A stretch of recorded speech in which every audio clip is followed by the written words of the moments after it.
संगठन तो जल्दी बन जाएगा। अभी तो डिस्ट्रिक्ट की आ रही है और उसके बाद जब स्टेट की आएगी तो हम भी प्रयास कर रहे हैं, जैसे भी होगा देखेंगे उसमें क्या होता है। आप प्रदेश अध्यक्ष की दौड़ में?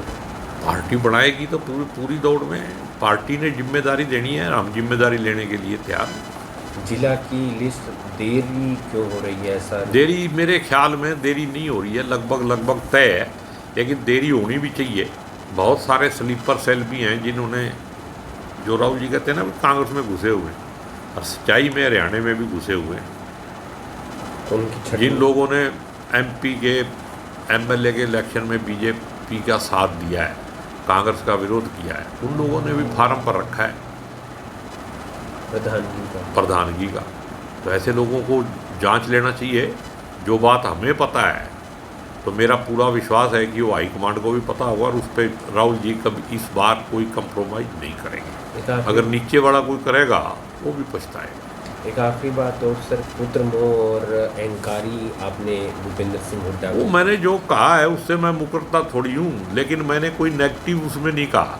क्या बयान? वो तो मेरे से उन्होंने पूछा था कि कैसे नेता हैं, मैं कहा अच्छे नेता हैं, चीफ मिनिस्टर रहे हैं।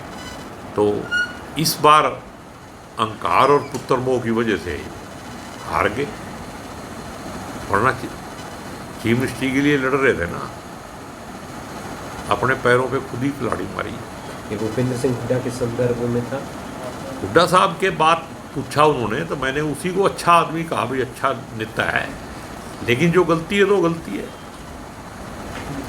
कुछ कहना चाहेंगे सर? वोट चोरी को लेकर लगातार कांग्रेस आरोप लगा रही है, क्या मसला है सर? आरोप नहीं लगा रही है कांग्रेस, तो सामने शीशा दिखा रही है,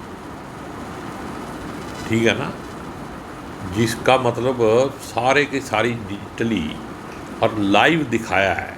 कोई आरोप तो इलेक्शन कमीशन पे है कि पिछले इतने सालों से कहा जा रहा है, इतने महीनों से कहा जा रहा है कि आप हमें डिजिटल वोटर लिस्ट दे दो, नहीं दे रहे। इसका मतलब जब कोई चीज़ छपाते हो आप तो और क्यूरियोसिटी बढ़ जाती है, अभी कोई ना कोई गड़बड़ है। तो महाराष्ट्र में क्या हुआ, हरियाणा में क्या हुआ, वो एक अलग बात है। लेकिन कर्नाटका में एक असेंबली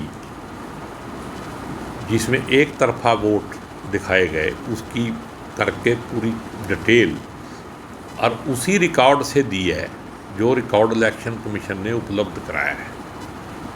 6 महीने लगे हैं टीम को, 35-40 आदमियों ने 6 महीने काम किया है उस पर। एक एक जो वोटर लिस्ट से उसको सारे को पहले कंप्यूटराइज किया, तब जाके वो आई, एक एक बूथ नंबर, एक एक बंदे की फ़ोटो सारी ये दिखा दी। तो कमी क्या है? ये आरोप नहीं है, देश हित के अंदर लोकतंत्र और संविधान को बचाने के लिए राहुल जी का प्रयास है और उसकी लड़ाई है, उसके संघर्ष में हम उसके साथ हैं। पर एक शपथ पत्र पर साइन नहीं कर रहे हैं जो इलेक्शन। शपथ पत्र पे क्यों साइन करें? एक संवैधानिक संस्था के खिलाफ एक संवैधानिक पद पे बैठा हुआ आदमी लगा रहा है, तो ओथ के बगैर ही संवैधानिक हो गया। शपथ पत्र की नहीं, शर्म आनी चाहिए। जो लोग ये बातें उठा रहे हैं, ये तो बीजेपी का एजेंडा है। इलेक्शन कमीशन तो बोल ही नहीं रही, बीजेपी उसकी प्रवक्ता बनी हुई है, इसका मतलब गड़बड़ है।